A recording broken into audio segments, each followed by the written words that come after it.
بسم اللہ الرحمن الرحیم الحمد للہ نحمده ونستعینه ونؤمن به ونتوکل علیہ ونعوذ باللہ من شرور انفسنا ومن سیئات اعمالنا من يهده الله فلا مضل له ومن يضلل فلا هادي له ونشهد أن لا إله إلا الله وحده لا شريك له ونشهد أن سيدنا ومولانا محمدا عبده ورسوله أرسله بالحق بشيرا ونذيرا وداعيا إلى الله بإذنه وسراجا وقمرا منيرا أما بعد فيا أيها الناس قال تعالى في كلامه المجيد والفرقان الحميد فأعوذ بالله من الشيطان الرجيم بسم الله الرحمن الرحيم لقد كان لكم في رسول الله أسوة حسنة وكما ورد في الحديث الصحيح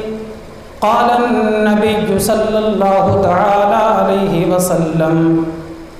من أحب سنتي فقد أحبني ومن أحبني كان معي في الجنة أو كما قال النبي صلى الله تعالى عليه وعلى آله وأصحابه وبارك سلم تسليما كثيرا كثيرا. محترم سامعین اور عزیز نوجوانوں، بڑی خوشی کی بات ہے کہ الحمدللہ ہم سب پیغمبر آخر الزمان حضرت محمد مصطفیٰ صلی اللہ علیہ وسلم کی سیرت طیبہ کو سننے کے لیے جمع ہیں. یقیناً پیغمبر اسلام علیہ السلام کی سیرت کو سننا اور سنانا عین عبادت ہے.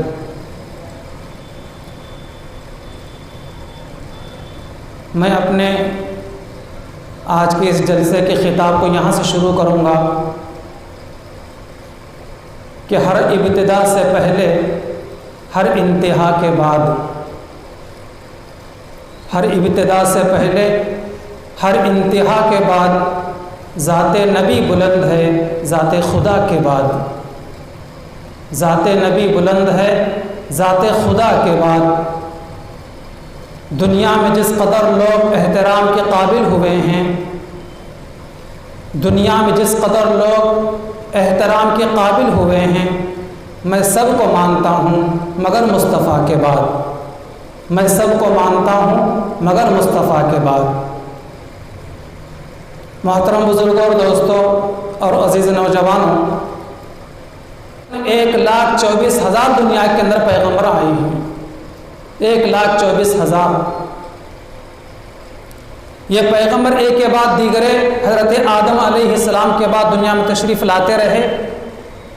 لیکن ایک نبی کے بعد دوسرے نبی کے آنے کے نہ کوئی چرچے تھے، نہ کوئی انتظار تھا، نہ کسی قسم کا کوئی اشتہار تھا. لیکن ہمارے نبی صلی اللہ علیہ وسلم کے مبعوث ہونے کا اور آپ علیہ السلام کی دنیا میں تشریف لانے کا جیسے زمانہ قریب آنے لگا، تو پھر پوری دنیا کے اندر ہمارے نبی علیہ السلام کے چرچے اور آپ علیہ السلام کا انتظار اور آپ علیہ السلام کے تعلق سے اعلانات ہونے لگے. چنانچہ ہمارے نبی صلی اللہ علیہ وسلم کے تذکرے حضرت ابراہیم علیہ السلام کی دعاؤں میں، ہمارے نبی صلی اللہ علیہ وسلم کے تذکرے حضرت عیسیٰ علیہ السلام کے بشارتوں میں، اور ہمارے نبی صلی اللہ علیہ وسلم کے تذکرے حضرت موسیٰ علیہ السلام کے اعلانات میں، یہاں تک کہ ہمارے نبی صلی اللہ علیہ وسلم کے تذکرے آسمانی کتابوں میں، یہاں تک بتلایا گیا ہمارے نبی علیہ السلام کی دنیا میں آنے سے پہلے کہ ان کا نام کیا ہوگا، وہ کہاں پیدا ہوں گے، وہ کہاں ہجرت کر کے جائیں گے، ان کا حلیہ کیا ہوگا، ان پر ایمان لانے والوں کی صفات تک بیان کیے گئے ہیں۔ 28 پارے کی سورہ صف کی آیت ہے، اللہ تعالیٰ حضرت سیدنا عیسیٰ علیہ السلام کا قول نقل فرماتے ہیں، وَإِذْ قَالَ عِيسَى ابْنُ مَرْيَمَ يَا بَنِي إِسْرَائِيلَ إِنِّي رَسُولُ اللَّهِ إِلَيْكُمْ مُصَدِّقًا لِمَا بَيْنَ يَدَيَّ مِنَ التَّوْرَاةِ وَمُبَشِّرًا بِرَسُولٍ يَأْتِي مِن بَعْدِ اسْمُهُ أَحْمَدُ۔ حضرت عیسیٰ علیہ السلام نے بنی اسرائیل سے خطاب کیا کہ اے بنی اسرائیل، میں تمہاری طرف رسول بن کر آیا ہوں، اور تمہارے پاس جو کتاب توریت ہے میں اس کی تصدیق کرنے والا ہوں، اور میرے بعد ایک پیغمبر آئیں گے جن کا اسم گرامی احمد ہوگا صلی اللہ علیہ وسلم۔ اسی لیے زمانہ جاہلیت کے اور بنی اسرائیل کے اور آسمانی کتابوں کا علم رکھنے والے بہت سارے لوگ اس مقام پر جا کر فروکش ہو گئے تھے، مقیم ہو گئے تھے جہاں جا کر نبی کریم صلی اللہ علیہ وسلم قیام کرنے والے تھے، یعنی مقام ہجرت آپ علیہ السلام کا، جس کو ہجرت سے پہلے یثرب کہا جاتا تھا۔ حضور کے وہاں تشریف لے جانے کے بعد اس شہر یثرب کا نام بدل کر مدینہ منورہ، مدینہ طیبہ رکھا گیا۔ وہاں جا کر لوگ کہ دنیا میں کہیں بھی پیغمبر پیدا ہوں گے لیکن آئیں گے یہیں پر مدینہ یثرب کے اندر، مدینہ طیبہ کے اندر۔ چنانچہ آپ علیہ السلام آج سے 1493 سال پہلے خاندان بنو ہاشم کے اندر، شہر مکہ کے اندر، خواجہ عبد المطلب کے 11 بیٹوں میں سے عبداللہ، جو سب سے زیادہ شہر مکہ کے اندر عزت دار، شریف النسل اور بڑے فضیلت کے حامل تھے، ان کے گھر میں 12 ربیع الاول کو پیر کے دن صبح صادق کے وقت پیدا ہوئے صلی اللہ علیہ وسلم۔ ہمارے نبی صلی اللہ علیہ وسلم کا نام کس نے رکھا؟ دیکھیے، جب آپ پیدا ہوئے ہیں تو پیدا ہونے کے بعد آپ کے دادا آپ کے گھر آتے ہیں، اور آنے کے بعد ایک مینڈا ذبح کر کے اپنے یتیم پوتے کا عقیقہ کرتے ہیں، اور عقیقہ کرنے کے بعد اپنے یتیم پوتے کا نام محمد تجویز کرتے ہیں۔ یہ محمد نامی اسم گرامی پوری دنیا کے اندر سب سے پہلے اسی یتیم بچے کا نام رکھا گیا، جس کو پیغمبر آخر الزماں کہا جاتا ہے، جو پوری دنیا کے لیے، جنات و انسان کے لیے پیغمبر بن کر آئے ہیں، اور آپ کے بعد اب قیامت تک کوئی پیغمبر دنیا کے اندر نہیں آئے گا، سب سے پہلے نام آپ کا محمد رکھا گیا۔ پھر آپ کے والدہ نے، بی بی آمنہ نے آپ کا نام احمد تجویز کیا۔ یہ دو آپ کے حقیقی نام ہیں، احمد اور محمد۔ جب بھی یہ دو نام ہم سنیں، پڑھیں یا اس کا تذکرہ ہمارے سامنے آ جائے تو دل کے خلوص کے ساتھ میں صلی اللہ علیہ وسلم کہنا چاہیے، صلی اللہ علیہ وسلم، کہ جو مسلمان پیغمبر آخر الزمان علیہ السلام کا نام نامی اسم گرامی سن کر ایک مرتبہ درود پڑھتا ہے، اللہ کے نبی فرماتے ہیں کہ اسے 3 چیزیں حاصل ہوتی ہیں۔ ایک یہ ہے کہ 10 گناہ اس کے معاف ہوتے ہیں، دوسرے کہ 10 نیکیاں اسے عطا کی جاتی ہیں، اور تیسرا یہ ہے کہ اس کے 10 درجے جنت میں بلند کیے جائیں گے قیامت میں۔ اس لیے نبی علیہ السلام کا نام آنے کے بعد اور سیرت کے جلسوں کے عام طور پر آپ کا نام، یعنی نبی پاک علیہ السلام کا نام نامی اسم گرامی کثرت کے ساتھ کہا بھی جاتا ہے اور سنا بھی جاتا ہے، تو ہر مرتبہ کوشش کرنا چاہیے کہ میں درود پڑھوں۔ تو اس جلسے میں بیٹھ کر جس قدر نیکیاں آپ اپنے گھر لے کر جائیں گے، اور جس قدر گناہ اپنے نام اعمال میں سے کم کر کے جائیں گے، جس قدر جنت کے درجے یہاں سے بلند کر کے جائیں گے، میں نہیں سمجھتا کہ دنیا کے کسی مجلس میں وہ چیز آپ کو حاصل ہوگی۔ یہ سیرت النبی صلی اللہ علیہ وسلم کے جلسوں میں یہ چیز حاصل ہوتی ہے۔ اس لیے جب بھی سیرت کے جلسوں میں حاضر ہوں تو بڑی عظمت کے ساتھ، بڑی محبت کے ساتھ، بڑے احترام کے ساتھ حاضر ہونا چاہیے، اس لیے کہ پیغمبر علیہ السلام کی سیرت کو سننا اور سنانا عین عبادت ہے، عین عبادت ہے۔ اللہ پاک ہمیں اس کی قدردانی کی توفیق عطا فرمائے۔ محترم بزرگوں، دوستو، نبی پاک علیہ السلام پیدا ہوئے ہیں اور آپ فرمایا کرتے تھے کہ میں عطائے رب ہوں، دعائے ابراہیم ہوں، بشارت عیسیٰ ہوں، اور میں میرے ماں کی خواب کا، میں میرے اپنے ماں کی خواب کی تعبیر ہوں۔ یہ آپ علیہ السلام فرمایا کرتے تھے۔ ابراہیم علیہ السلام نے خانہ کعبہ کے جب تعمیر فرما رہے تھے، در و دیوار بنا رہے تھے، اس وقت ابراہیم علیہ السلام نے دعا مانگی تھی کہ میرے نسل کے اندر پیغمبر آخر الزمان ہے، ربنا وبعث فیہم رسولا منہم یتلو علیہم آیاتک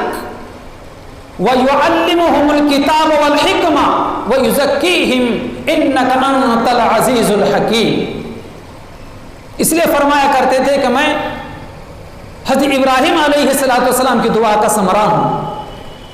اور عیسیٰ علیہ السلام کی بشارت ہوں۔ عیسیٰ علیہ السلام نے اپنے قوم بنی اسرائیل کو خوشخبری سنائی تھی کہ لوگوں میرے بعد ایک پیغمبر آئیں گے جن کا نام احمد ہوگا، جیسے کہ شروع میں نے قرآن مجید کی آیت تلاوت کر کے سورہ صف کی میں نے بتلایا تھا۔ اور آپ فرمایا کرتے تھے کہ میں میرے ماں کے خواب کی تعبیر ہوں۔ جب ہمارے نبی صلی اللہ علیہ وسلم اپنے ماں کے پیٹ میں تھے، اس وقت ہمارے نبی علیہ السلام کی والدہ بی بی آمینہ نے ایک خواب دیکھا تھا۔ کیا خواب دیکھا تھا؟ کہ ایک روشنی چمکی جس میں بی بی آمینہ نے ملک شام کے محلات کو روشن ہوتے ہوئے دیکھا تھا، ملک شام کے محلات کو روشن ہوتے ہوئے دیکھا تھا۔ اور جب آپ علیہ السلام پیدا ہوئے ہیں تو بی بی آمینہ کہتی ہیں کہ میں نے ایک نور نکلتا ہوا دیکھا جو مشرق سے مغرب تک دوڑتا ہوا گیا، اور جس دن ہمارے نبی صلی اللہ علیہ وسلم پیدا ہوئے ہیں اس دن جو پوری دنیا کی سپر پاور طاقت تھی اس وقت، کسرا، اس کے محل میں زلزلہ آیا اور اس کے محل کے کنگورے اور 14 برج ٹوٹ کر نیچے گر گئے، اور ملک فارس کے اندر ایک الاؤ آتش کدہ 1000 سال سے روشن تھا، 1000 سال سے وہ آگ روشن تھی جو بجھی نہیں تھی، لیکن جس دن ہمارے نبی صلی اللہ علیہ وسلم پیدا ہوئے ہیں 1000 سال سے روشن جلتا ہوا الاؤ ہمارے نبی علیہ السلام کے پیدائش کے دن بجھ گیا، ٹھنڈا ہو گیا، اس لیے کہ آپ پوری دنیا کے اندر ایک خدا کی وحدانیت کے چرچے ہوں گے اور اس ایک خدا کے اور توحید کے چرچے اور پوری دنیا کے اندر عام ہوں گے۔ یہ گویا کہ پیغام تھا نبی پاک علیہ السلام کی ولادت ہی سے۔ محترم بزرگوں اور دوستوں، سیرت کا ایک یہ بھی حصہ ہے کہ آپ کے خاندان کا تعارف بھی ہمارے سامنے ہونا چاہیے۔ کیا تعارف ہے ہمارے نبی صلی اللہ علیہ وسلم کے خاندان کا؟ کہ ہمارے نبی صلی اللہ علیہ وسلم کے دادا کا نام عبد المطلب تھا، اور ہمارے نبی صلی اللہ علیہ وسلم کے والد کا نام عبداللہ تھا، اور ہمارے نبی صلی اللہ علیہ وسلم کے دادی کا نام فاطمہ تھا، اور ہمارے نبی صلی اللہ علیہ وسلم کے اما جان کا نام بی بی آمینہ تھا، اور آپ علیہ السلام کے نانا کا نام وہیب تھا، اور آپ علیہ السلام کے نانی کا نام برہ تھا۔ ہمارے نبی صلی اللہ علیہ وسلم شہر مکہ میں پیدا ہوئے، اور آپ علیہ السلام کے چچا تایا کی تعداد 12 تھی، اور آپ علیہ السلام کی پھوپھیوں کی تعداد 6 تھی، اور ہمارے نبی صلی اللہ علیہ وسلم کی بیویوں کی تعداد جن کو ازواج مطہرات کہا جاتا ہے، اور وہ ہماری مائیں ہیں جن کو امہات المؤمنین کہا جاتا ہے، ان کی تعداد 11 ہے۔ سب سے پہلی بیوی، سب سے بڑی بیوی آپ علیہ السلام کی وہ حضرت بی بی خدیجۃ الکبریٰ رضی اللہ تعالی عنہا ہے، اور سب سے چھوٹی بیوی آپ علیہ السلام کی حضرت بی بی میمونہ رضی اللہ تعالی عنہا ہے، اور آپ علیہ السلام کی 7 اولاد ہوئی ہیں، 4 بیٹیاں ہیں آپ علیہ السلام کی۔ بڑی بیٹی پیغمبر اسلام علیہ السلام کی بی بی زینب، دوسری بیٹی ہمارے نبی کی بی بی رقیہ، اور تیسری بیٹی کا نام ہے ام کلثوم، اور چوتھی بیٹی کا نام ہے بی بی فاطمۃ الزہرا رضی اللہ عنہن۔ یہ 4 بیٹیاں ہیں ہمارے نبی صلی اللہ علیہ وسلم کی، اور 3 داماد ہیں ہمارے پیغمبر علیہ السلام کے۔ بڑے داماد حضرت بی بی زینب رضی اللہ تعالیٰ عنہ کے شوہر حضرت ابو العاص رضی اللہ تعالیٰ عنہ، اور دوسرے داماد حضور پاک علیہ السلام کے حضرت بی بی رقیہ کے شوہر حضرت عثمان غنی رضی اللہ تعالیٰ عنہ ہیں۔ بی بی رقیہ رضی اللہ تعالیٰ عنہ کا انتقال ہو گیا تو حضور پاک علیہ السلام نے اپنی تیسری بیٹی ام کلثوم رضی اللہ تعالیٰ عنہ کو بھی عثمان غنی رضی اللہ تعالیٰ عنہ کی نکاح میں دے دیا، اور تیسرے داماد حضور صلی اللہ علیہ وسلم کے وہ فاطمۃ الزہرا سب سے چھوٹی اور آپ کے سب سے چہیتی کے لاڈلی بیٹی کے شوہر حضرت علی مرتضیٰ رضی اللہ تعالیٰ عنہ ہیں۔ 3 بیٹے ہوئے ہیں ہمارے نبی علیہ السلام کو۔ سب سے بڑے بیٹے ہمارے نبی علیہ السلام کے قاسم، انہی کے نام پر ہمارے نبی علیہ السلام کی کنیت ابو القاسم ہے، اور دوسرے بیٹے ہمارے نبی علیہ السلام کے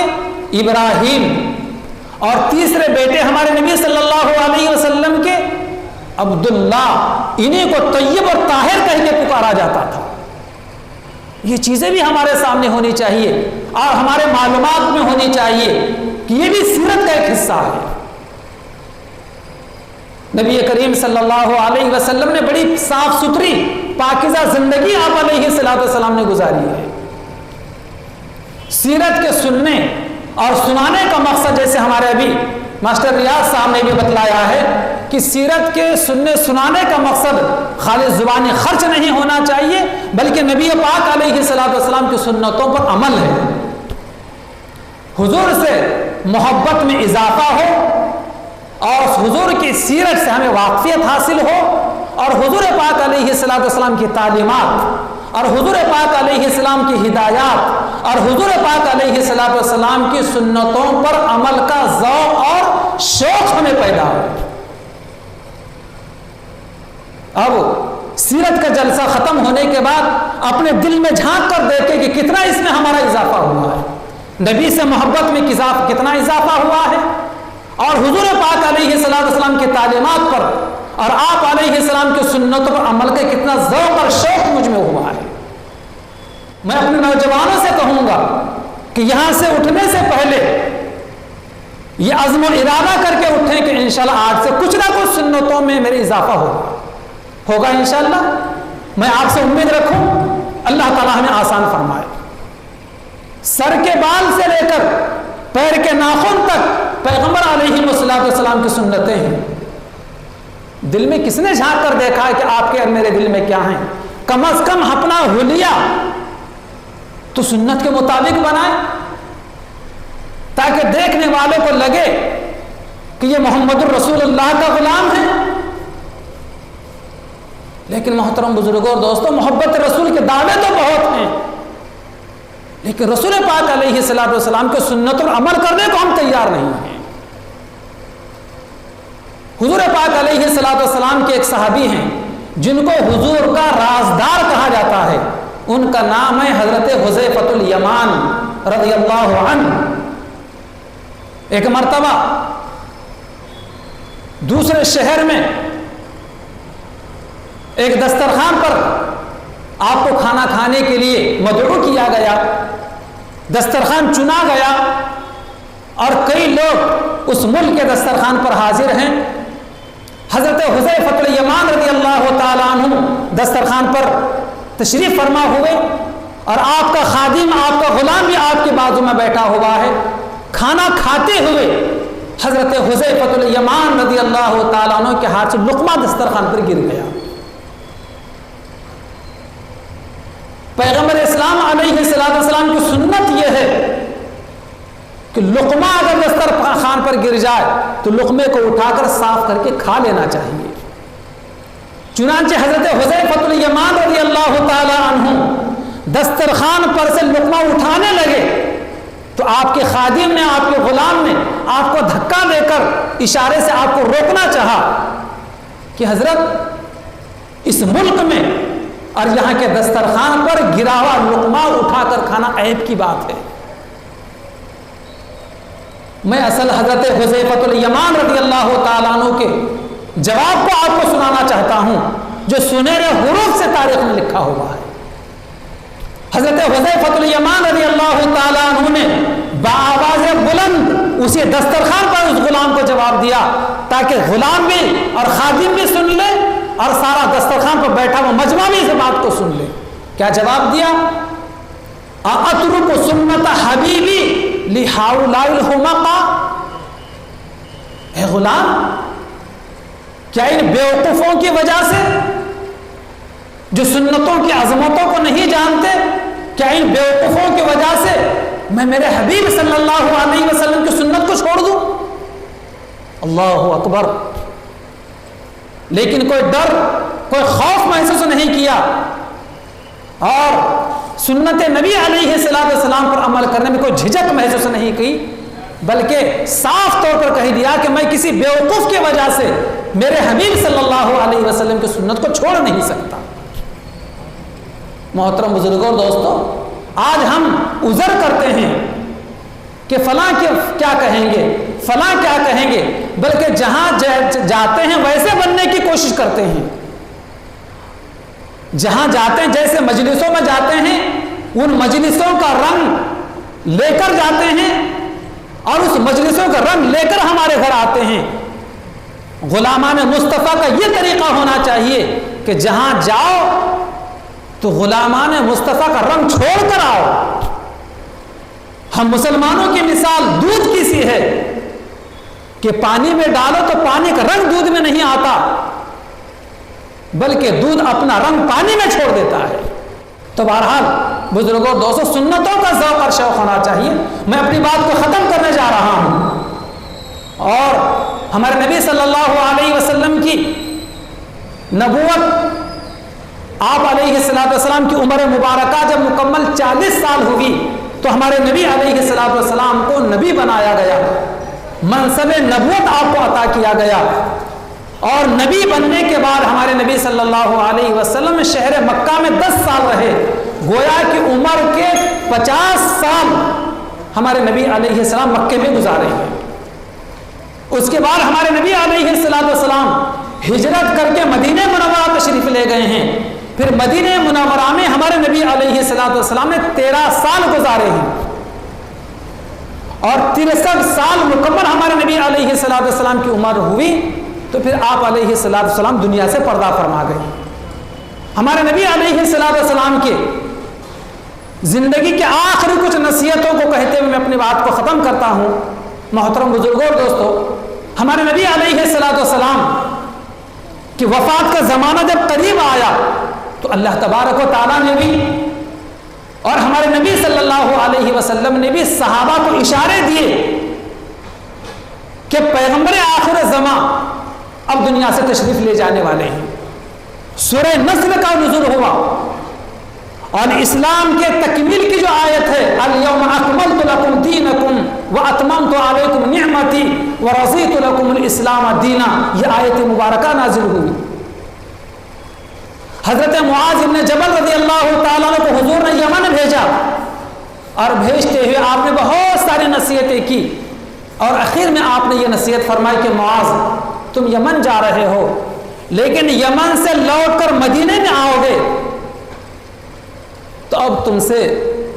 میری ملاقات نہیں ہوگی، بلکہ تمہارا گزر میری قبر ہی پر ہوگا۔ زار و قطار رونے لگے الفاظ سن کر۔ لیکن بہرحال آپ علیہ السلام ہر سال ایک قرآن حضرت جبرائیل کو رمضان میں سنایا کرتے تھے۔ زندگی کے آخری سال ہمارے نبی علیہ السلام نے 2 قرآن حضرت جبرائیل کو سنائے۔ ہر سال ہمارے نبی علیہ السلام کا معمول تھا کہ ایک عشرے کا اعتکاف کیا کرتے تھے۔ زندگی کے آخری سال ہمارے نبی علیہ السلام نے 2 عشرے 20 دن کا اعتکاف فرمایا۔ زندگی کا آخری رجب کا مہینہ چل رہا ہے، آپ کی بیماری میں اضافہ ہوا، یہاں تک کہ شدید بخار آپ علیہ السلام کو اٹھا نہیں جاتا۔ آپ علیہ السلام نے حضرت ابوبکر صدیق رضی اللہ تعالیٰ عنہ کو اپنے مصلی پر امامت کرنے کا حکم فرمایا۔ حضور پاک علیہ السلام کی مبارک حیات میں آپ کے زمانے میں حضرت ابوبکر صدیق رضی اللہ تعالیٰ عنہ نے 17 نمازوں کی امامت کی۔ پھر آپ علیہ السلام نے وفات سے 1 دن پہلے تھوڑا افاقہ محسوس فرمایا تو آپ علیہ السلام کو غسل دلایا گیا اور کچھ افاقہ ہو گیا تو آپ علیہ السلام مسجد میں آنے کے لیے اپنے کمرے کے دروازے کا پردہ ہٹایا، چونکہ ہمارے نبی علیہ السلام کی بیویوں کے جو حجرات تھے، جو کمرے تھے، اسی طرح مسجد کے اطراف تھے۔ جیسے یہ مسجد ہے تو بائیں دائیں ازواج مطہرات کے کمرے تھے، پردہ ہٹتے ہی، دروازہ کھلتے ہی پہلا قدم حضور پاک علیہ السلام کا مسجد میں آتا تھا۔ تو جیسے ہی پیغمبر علیہ السلام نے مسجد میں آنے کے لیے دروازے کا پردہ ہٹایا تو حضرت جماعت کھڑی ہو رہی تھی، حضرت ابوبکر صدیق رضی اللہ تعالیٰ عنہ مصلی سے پیچھے ہٹنے لگے تو حضور پاک علیہ السلام اشارہ فرما کہ وہی کھڑے رہو۔ چنانچہ حضور صلی اللہ علیہ وسلم حضرت علی اور حضرت عباس رضی اللہ عنہ کے سہارے سے آئے اور حضرت ابوبکر صدیق رضی اللہ تعالیٰ کے بازو میں آ کر بیٹھ گئے، اور اس طریقے سے آپ علیہ السلام نے زندگی کی آخری امامت فرمائی کہ حضور حضرت ابوبکر کے امام اور حضرت ابوبکر صحابہ کے امام۔ نماز ختم ہوئی، نماز ختم ہونے کے بعد ہمارے نبی صلی اللہ علیہ وسلم ممبر پر تشریف فرما ہوئے اور زندگی کا آخری خطبہ آپ علیہ السلام نے دیا۔ زندگی کی آخری نصیحتیں آپ علیہ السلام کی 5 نصیحتیں فرمائی آپ علیہ السلام نے۔ خدا کرے کہ وہ 5 نصیحتوں سے ہمارا لگاؤ ہو اور ہم اس پر عمل کرنے والے بن جائیں۔ کیا نصیحتیں تھیں آپ علیہ السلام کی؟ سیرت طیبہ کا ہم مطالعہ کریں گے تو پتہ چلے گا کہ نماز کے بعد آپ علیہ السلام ممبر پر تشریف فرما ہوئے۔ ممبر پر تشریف فرما ہونے کے بعد آپ علیہ السلام نے واضح طور پر کہا کہ لوگوں، اس کے بعد شاید میری ملاقات تم سے نہیں ہو سکے گی۔ اگر میں نے کسی کو مارا ہو، میں نے کسی کو برا بھلا کہا ہو، میں کسی کا کچھ دینا ہوں یا میں نے کسی پر کوئی ظلم کیا ہو تو آج میں حاضر ہوں، وہ مجھ سے لے لے۔ یعنی برا بھلا اگر میں نے کسی کو کہا تو مجھے کہہ لے، اگر میں نے کسی کو مارا ہو تو میرا جسم حاضر ہے، مجھے مار لے، اگر میں کسی کے حق تلفی کیا ہوں تو آج مانگ لے، میں اس کا حق دے دوں گا۔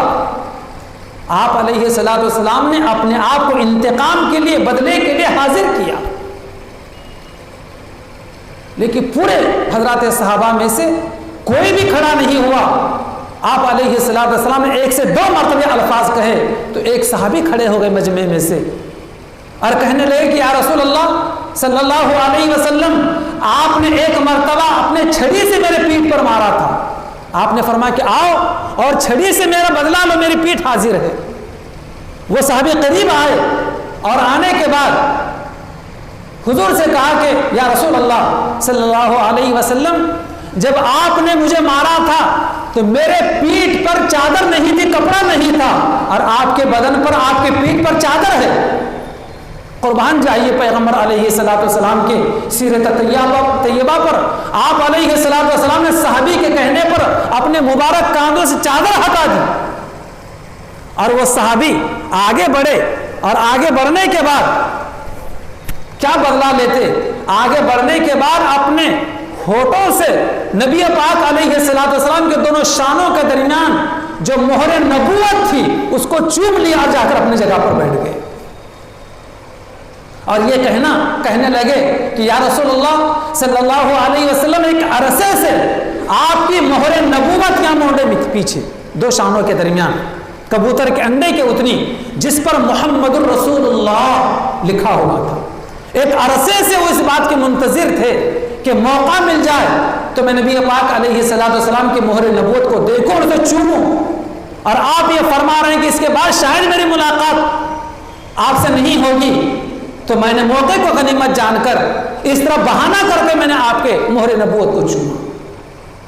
پھر آپ علیہ السلام نے فرمایا کہ لوگوں، الصلاۃ او ما ملکت ایمانکم، آپ نے فرمایا کہ لوگوں نماز پڑھو، لوگوں نماز پڑھو، لوگوں نماز پڑھو، اور آپ نے فرمایا کہ او ما ملکت ایمانکم، یعنی اپنے ماتحتوں کے بارے میں آپ نے ڈرایا اپنی امت کو کہ اپنے ماتحتوں کا خیال رکھو، ان پر تم سے کوئی ظلم زیادتی نہ ہونے پائے۔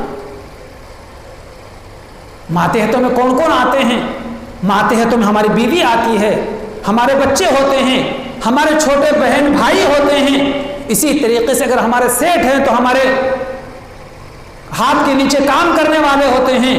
اگر ہم آفیسر ہیں تو ہمارے ہاتھ کام کرنے والے ملازمین ہوتے ہیں۔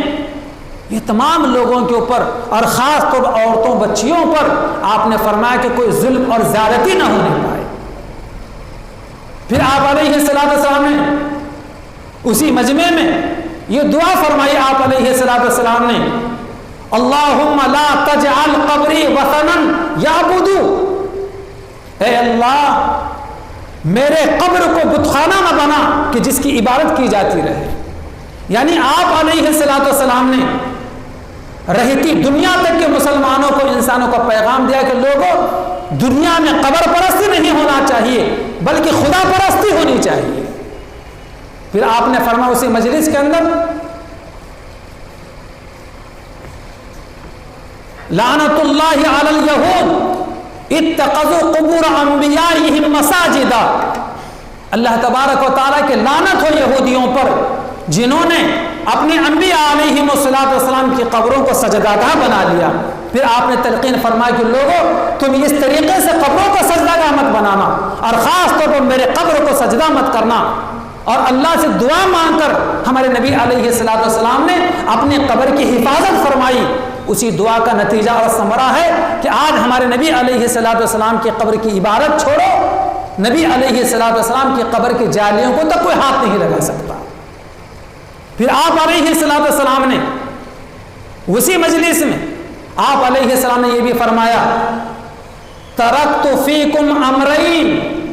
لوگوں میں تمہارے درمیان دو چیزیں چھوڑ کر جا رہا ہوں،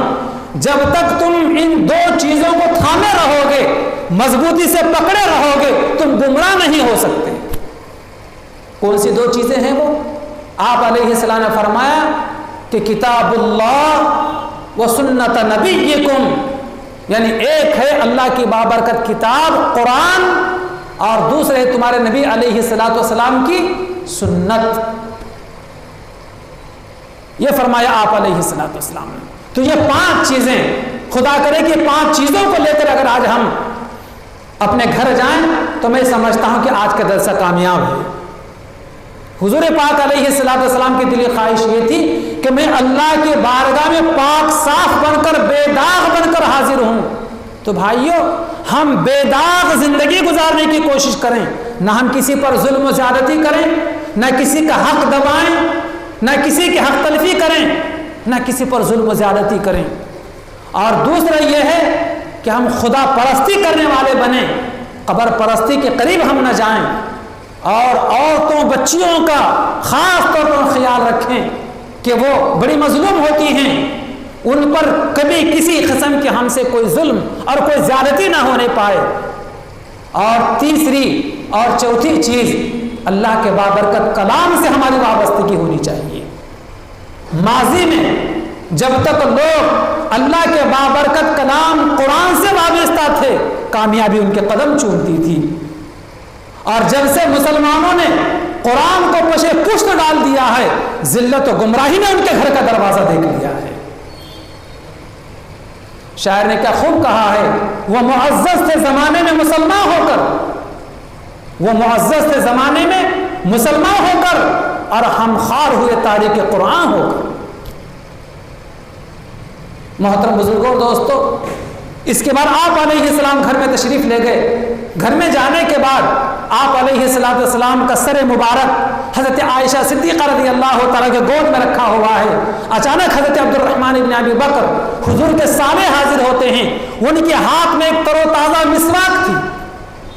نبی کریم علیہ السلام نے اشارے سے مسواک مانگی، حضرت عائشہ رضی اللہ تعالیٰ عنہ نے اپنے دانتوں سے چبا کر اسے نرم ملائم کر کے حضور کے ہاتھ میں دیا، تو آپ علیہ السلام نے بی بی عائشہ رضی اللہ تعالیٰ عنہ کے ہاتھ میں سے مسواک لے کے اچھی طریقے سے اپنے دانتوں کو مانجا، مسواک کی، اور مسواک کرنے کے بعد آپ نے مسواک بازو میں رکھ دی، اور آپ علیہ السلام کا مبارک ہاتھ اٹھا، اور آپ علیہ السلام نے دعا مانگی۔ آخری الفاظ حضور پاک علیہ السلام کی دعا کی، کیا دعا مانگی؟ اللہم اغفر لی ورحمنی والحقنی بالرفیق الاعلی، اللہم اغفر لی ورحمنی والحقنی بالرفیق الاعلی، اے اللہ میری مغفرت فرما، مجھ پر رحم فرما، اور مجھے رفیق اعلیٰ میں پہنچا دیجیے۔ یہ کہنا تھا کہ آپ علیہ السلام کا ہاتھ نیچے ہو گیا، اور آپ علیہ السلام کی روح پرواز کر گئی۔ انا للہ و انا الیہ راجعون۔ محترم بزرگوں اور دوستو، اس کے بعد پھر حضرات صحابہ رضی اللہ عنہم کے درمیان جب اس کی اطلاع ہوئی تو ہجوم کے شکل میں حضرات صحابہ مسجد میں آنے لگے اور ہجوم کے شکل میں جمع ہو گئے۔ یہ عجیب و غریب قسم کا کوہرام مچ گیا رونے کا۔ حضرت ابوبکر صدیق رضی اللہ تعالیٰ حاضر ہوتے ہیں اور نبی پاک علیہ السلام کے کمرے میں حجرے میں داخل ہوتے ہیں، آپ علیہ السلام کے چہرے انور کو بوسہ دیتے ہیں، بوسہ دینے کے بعد کہتے ہیں کہ اے نبی محمد صلی اللہ علیہ وسلم، اب دوبارہ آپ پر موت نہیں آئے گی، جو موت آنی تھی وہ آ چکی۔ یا رسول اللہ صلی اللہ علیہ وسلم، اگر آپ نے ہمیں رونے سے منع نہ کیا ہوتا تو ہم رو کر اپنی آنکھوں کی آنسو کو خشک کر چکے ہوتے۔ یہ کہتے ہوئے اپنے آنکھوں سے آنسو بہاتے مسجد میں آئے، دیکھا کہ ادھر حضرت عمر رضی اللہ تعالیٰ عنہ کہ تیور بالکل عجیب و غریب تھے، بلکہ اپنے تلوار کو ہاتھ میں لے کر لوگوں سے کہہ رہے تھے کہ لوگوں، نبی آخر الزمان علیہ السلام انتقال نہیں کر گئے ہیں، بلکہ جیسے حضرت موسیٰ کوہ طور پر گئے تھے حضرت موسیٰ علیہ السلام تورات لانے کے لیے، اسی طریقے سے ہمارے نبی علیہ السلام اللہ کے پاس دوبارہ آئیں گے۔ کسی کو یقین ہی نہیں آ رہا تھا کہ انتقال ہو گیا، لیکن حضرت ابوبکر صدیق رضی اللہ تعالیٰ عنہ مسجد میں آئے اور خطبہ دیا۔ آپ کے خطبے کے الفاظ تھے ایھا الناس من کان منکم یعبد محمدا، لوگوں تم میں سے جو کوئی محمد کی عبادت کیا کرتا تھا، فإن محمدا قد مات، تو سن لو کہ محمد تو انتقال کر گئے۔ ومن کان منکم یعبد اللہ، تم میں سے جو کوئی اللہ کی عبادت کرتا تھا، فإنه حی لا یموت، وہ زندہ، اسے موت نہیں آ سکتی۔ پھر آپ علیہ حضرت ابوبکر صدیق رضی اللہ تعالی قرآن مجید کی وہ آیت مبارکہ تلاوت فرمائی، وما محمد الا رسول، جس میں اس بات کو کہا گیا کہ محمد ایک رسول ہی تو ہیں، وہ بھی چلے گئے ہیں، انتقال کر گئے ہیں، جیسے کہ ان سے پہلے انبیاء چلے گئے تھے۔ اگر نبی کا انتقال ہو جاتا ہے تو کیا تم کفر میں لوٹ کر جاؤ گے؟ اور اگر تم کفر میں لوٹ کر جاؤ گے تو تم کسی اور کا کچھ نقصان نہیں کرو گے بلکہ اپنا ہی نقصان کرو گے۔ تب صحابہ کو یقین آ گیا کہ ہاں محمد صلی اللہ علیہ وسلم کا انتقال ہو گیا۔ پھر دعوانا ان الحمدللہ رب العالمین۔